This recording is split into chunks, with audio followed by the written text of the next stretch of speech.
강력한 폭염도 이길 수 있는 강력한 남자, 돌직구 강력반장 프로파일러 배상훈 반장님 나오셨습니다. 어서 오세요. 안녕하세요. 태백 가시죠. 예, 시원합니다. 첫 번째 강력 사건 보시죠. 자, 첫 번째 강력 사건. 또 스토킹 사례가 발생했습니다. 1년간 함께 근무했던 직장 동료였다고 하는데요. 사건의 전말 함께 보시죠. 50대 피해자 A씨, 60대 가해자 B씨, 1년간 함께 노인복지센터에서 근무했던 동료 사이입니다. A씨 퇴사 후 지속적인 스토킹을 가했던 B씨, 접근 금지 명령이 내려졌습니다. 그런데 A씨가 근무하고 있는 센터에 침입하고 A씨를 살해하고 도주했습니다. 자, 접근 금지 명령이 내려지고 나서 살해 사건까지 이어진 거 저희 강력반에서 몇 번이나 이 유사한 사건 전해드리고 있습니다. 그런데 수라상 등산로에서 숨진 채 발견이 됐습니다. 아니, 이거 어떤 사건입니까? 스토킹 피해자입니다. 50대 피해자분은 3번에 걸쳐서 가해자가 접근을 했었고 경찰에서는 1회, 2회, 3회 경고장 발송했고 그다음에 이제 100m 접근 금지까지 했는데 아니, 3번이나 신고했다고요? 예. 아하. 그리고 출동해서 현행범 체포까지 했습니다. 예. 근데 그 다음이 문제입니다. 왜냐하면 현행범 체포한 다음에 조치를 이제 검찰에 요청을 했습니다. 그게 이제 뭐는 잠정 조치라는 건데요.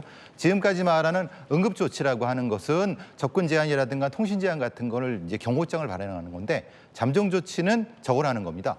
일종의 구금을 하는 겁니다. 가해자를. 근데 그게 안 된 상태에서 긴급하게, 그러니까 말하자면 저 가해자가 어떤 특정한 형태의 그 공격성을 노출한 상태에서 며칠 만에 공격해서 살해한 사건입니다. 이게 굉장히 비슷한데 이 범죄 프로파일링 하다 보시면 범죄자들의 심리에 대해서 파악하시잖아요. 예. 어떤 심리입니까? 그러니까 스토킹을 계속해요.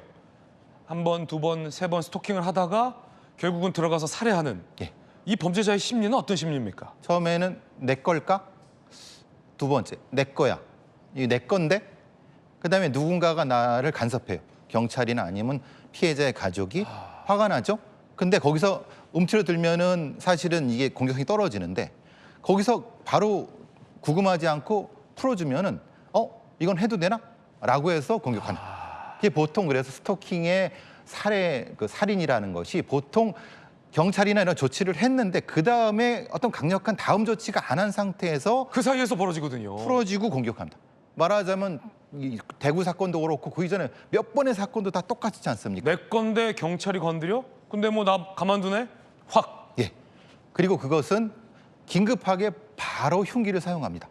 그러니까 이 정도까지 높은 공격성이 바로 투영되는 건데 우리의 검찰 시스템은 여기에 대한 대응책이 거의 없습니다.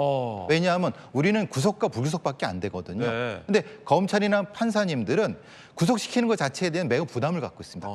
그러니까 한 며칠을 구속시키는 것도 사실 부담을 가고 사실은 한 달 정도만 구금했어도 사실은 저렇게까지 되지 않았을 텐데 되게 안타깝습니다. 지금 이 전문가 반장님 눈에는 보이는 거예요. 어떻게 하면 살해를 막을 수 있었는지. 자, 근데 용의자가 수락산에서 숨진 채 발견됐어요. 이건 또 어떤 심리입니까?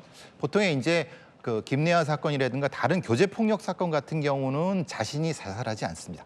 그런데 일방적인 형태의 스토킹 사건 같은 경우는 자신의 어떤 선택이 높아지는 부분이거든요. 그러니까 그 갈림길에 있습니다.